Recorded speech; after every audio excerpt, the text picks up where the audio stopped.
Hello friends, welcome to மாங்கனி சமையல். இன்னைக்கு நம்ம மாங்கனி சமையல்ல உருளைக்கிழங்க வச்சு குட்டீஸ்லேருந்து பெரியவங்க வரைக்கும் நம்ம எல்லாருக்கும் ரொம்ப ரொம்ப பிடிச்ச உருளைக்கிழங்கு ஃபிங்கர் சிப்ஸ் எப்படி பண்றதுன்னு பார்க்கலாம். இதை உருளைக்கிழங்கு குச்சி சிப்ஸ் அப்படின்னு கூட சொல்லுவாங்கங்க. இது பண்றதுக்கு நமக்கு கரெக்டா 15 நிமிஷம் போல தான் ஆகும். பேக்கரிலையெல்லாம் வாங்குற மாதிரி நல்லா முறுமுறுன்னு கிறிஸ்பியா ரொம்பவே நல்லா இருக்குங்க. ஒரு ஏர்டைட் கண்டெய்னர்ல ஸ்டோர் பண்ணி வச்சிட்டோம்னா 1 மாசம் வரைக்கும் அப்ப செஞ்ச மாதிரி ஃப்ரெஷ்ஷா இருக்கும். சரி வாங்க, இப்போ உருளைக்கிழங்கு குச்சி சிப்ஸ் எப்படி பண்றதுன்னு பார்க்கலாம். உருளைக்கிழங்கு குச்சி சிப்ஸ் பண்றதுக்கு 1/2 கிலோ அளவுக்கு உருளைக்கிழங்கு எடுத்திருக்கேங்க. இதை தோலெல்லாம் சீவிட்டு நல்லா கழுவி எடுத்து வச்சிருக்கேன். இதை இப்போ நம்ம சின்ன சின்ன பீசஸா கட் பண்ணி எடுத்துக்கலாம்.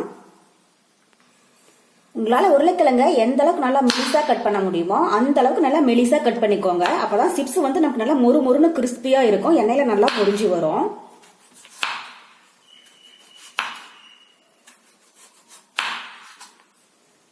பாருங்க, எனக்கு கட் பண்ற இல்லைங்களா, இந்த அளவுக்கு கட் பண்ணீங்கன்னா போதும். பாருங்க, ரொம்ப திக்னஸ் இருக்கக்கூடாது, இந்த அளவுக்கு இருக்கிற மாதிரி பார்த்துக்கோங்க.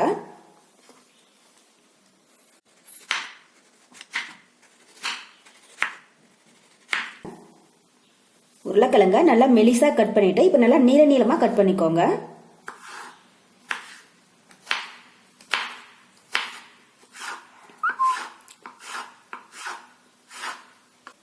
பாருங்க, இப்ப எல்லா உருளைக்கிழங்கையுமே நல்லா மெலிசா சின்ன சின்ன பீசஸா கட் பண்ணி எடுத்தாச்சுங்க. இப்ப இதை ஒரு 2-3 டைம் பச்சை தண்ணி சேர்த்து நல்லா அலசி எடுத்துக்கலாம். அப்பதான் சிப்ஸ் வந்து நமக்கு நல்லா முறுமுறுன்னு கிறிஸ்பியா கிடைக்கும்.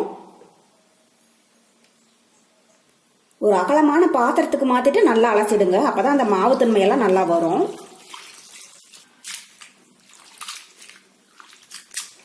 பாருங்க, இதே மாதிரி இன்னும் ஒரு 2 டைம் நல்லா அலசி எடுத்துக்கோங்க.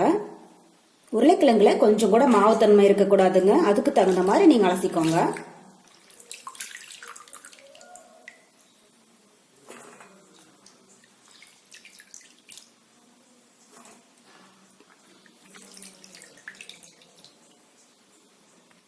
பாருங்க, இப்ப உருளைக்கிழங்க ஒரு 3 டைம் நல்லா அலசி எடுத்தாச்சுங்க. இது ஒரு 5 நிமிஷம் காட்டன் கிளாத்ல ஃபேன் கடியில உலர்த்திடலாம். ரொம்ப நேரம் உலர வேண்டியது இல்லைங்க, அந்த ஈரப்பதம் போகிற அளவுக்கு ஒரு 5லிருந்து 10 நிமிஷம் ஃபேன் காத்துலேயே இருந்துச்சுன்னா போதும். அந்த ஈரப்பதத்திலேயே நம்ம மசாலா சேர்ந்து கலக்கிற போது இன்னும் தண்ணி விட ஆரம்பிச்சுடுங்க. அப்போ எண்ணெயில் போட்டு பொரிக்கிற போது நமக்கு ரொம்ப டைம் எடுத்துக்கும். அதனால இது மாதிரி உலர்த்திட்டு செய்யற போது நமக்கு குயிக்காக வேலை முடிஞ்சிடும், சிப்ஸும் நமக்கு நல்லா மொறுமொறுன்னு கிடைக்கும்.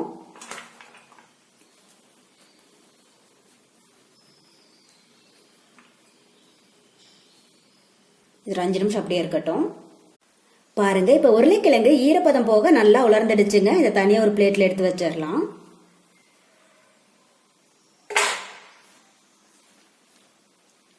பாருங்க, இப்ப உருளைக்கிழங்க உலர்த்தி எடுத்தாச்சுங்க. அடுத்தது நம்ம எண்ணெயை ஹீட் பண்ணிட்டு அந்த டைம்லயே உருளைக்கிழங்குக்கு வேணுங்கிற மசாலா பொருள் எல்லாம் சேர்த்து கலந்து அதுக்கப்புறமா எண்ணெயில போட்டு பொரிக்கலாம். ஏன்னா ஃபர்ஸ்டே நம்ம உருளைக்கிழங்குல மசாலா பொருள் எல்லாம் சேர்த்து கலந்து வச்சுட்டு அதுக்கப்புறமா எண்ணெய் ஹீட் பண்ணனா அந்த டைம்ல என்ன ஆகும் அப்படின்னா உருளைக்கிழங்கு வந்து மசாலாவோட சேர்ந்து தண்ணி விட ஆரம்பிச்சிடுங்க.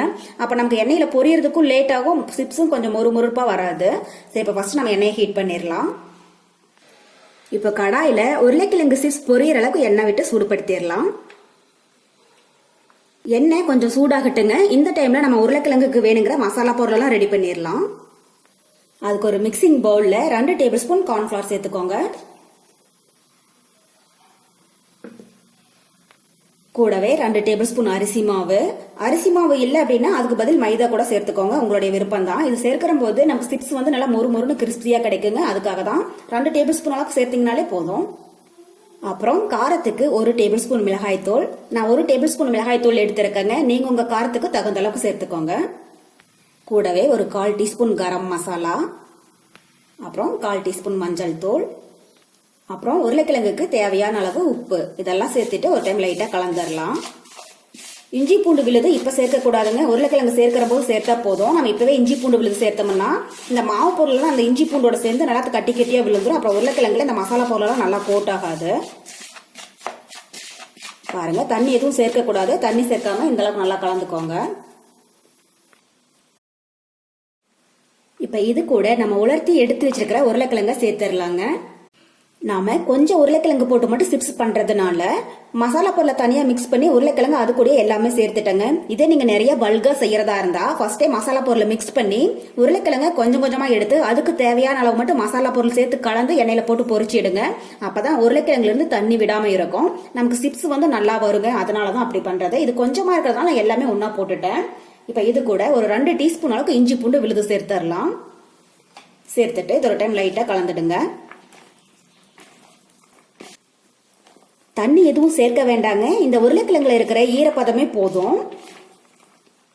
தண்ணி சேர்க்காம ஒரு 5 நிமிஷத்துக்கு நல்லா மிக்ஸ் பண்ணிடுங்க. இந்த மசாலா பொருள் எல்லாம் உருளைக்கிழங்குல நல்லா கோட் ஆகிற அளவுக்கு.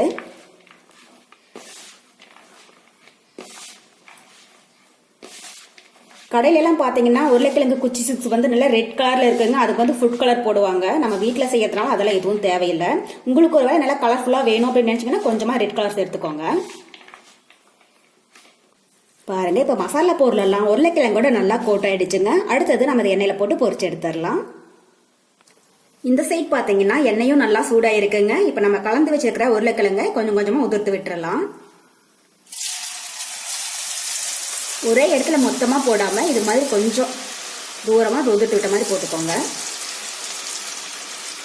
ஸ்டவ் வந்து ஃபர்ஸ்ட்ல ஹைல வச்சுக்கோங்க. இந்த சலசலப்பெல்லாம் ஓரளவுக்கு அடங்கினதுக்கு அப்புறம் ஸ்டவ் வந்து லோ ஃபிளேம்ல வச்சுக்கலாம். பாருங்க, இப்ப சலசலப்பு ஓரளவுக்கு அடங்கிடுச்சுங்க. இந்த ஸ்டேஜ்ல ஸ்டவ் வந்து லோ ஃபிளேம்ல வச்சுட்டு ஒரு டைம் லைட்டா கலந்து விட்டுட்டே இருங்க. இது மாதிரி கண்டினியூஸா கலந்து விட்டுட்டே இருங்க. அப்பதான் சிப்ஸ் வந்து ஒரே மாதிரி நல்லா மொறு மொறுன்னு பொரிஞ்சு வரும்.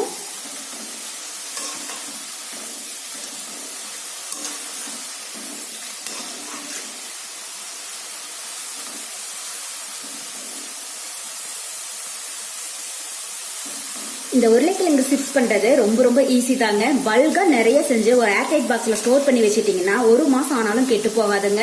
எப்பப்போ குழந்தைங்க ஸ்நாக்ஸ் கேட்கறாங்களோ அப்பப்போ எடுத்து கொடுக்கலாம். நான் உருளைக்கிழங்க ஃபர்ஸ்ட் ரொம்ப குட்டி குட்டியா கட் பண்ணிட்டேங்க. அதனால நமக்கு சீக்கிரமாவே பொரிஞ்சிடும். இதே நம்ம கொஞ்சம் பெருசா கட் பண்ணிருந்தோம்னா பொரியறதுக்கு கொஞ்சம் லேட் ஆகும்.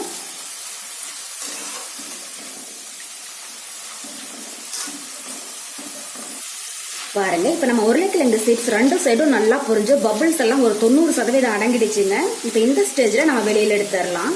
இந்த அளவுக்கு பபிள்ஸ் எல்லாம் அடங்கினதுக்கு அப்புறமா வெளியில எடுங்க. அப்பதான் சிப்ஸ் வந்து நமக்கு நல்லா பொரிஞ்சிருக்குன்னு அர்த்தம்.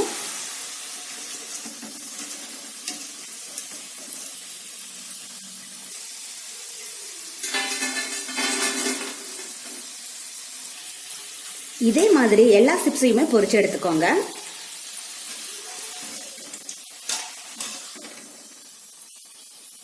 அவ்வளவுதான், நமக்கு இப்போ ரொம்ப ரொம்ப மொறுமொறுப்பான உருளைக்கிழங்கு ஃபிங்கர் சிப்ஸ் ரொம்பவே சூப்பரா தயாராயிடுச்சு. கண்டிப்பா நீங்களும் இதே மெத்தட்ல செஞ்சு பார்த்துட்டு எப்படி இருக்குன்னு கமெண்ட் பாக்ஸ்ல சொல்லுங்க. என்னுடைய இந்த ரெசிபி வீடியோ உங்களுக்கு பிடிச்சிருந்தா லைக் பண்ணுங்க, உங்க ஃப்ரெண்ட்ஸுங்க கூட நிறைய ஷேர் பண்ணுங்க. மறக்காம மாங்கனி சமையலுக்கு சப்ஸ்கிரைப் பண்ணுங்க. நன்றி.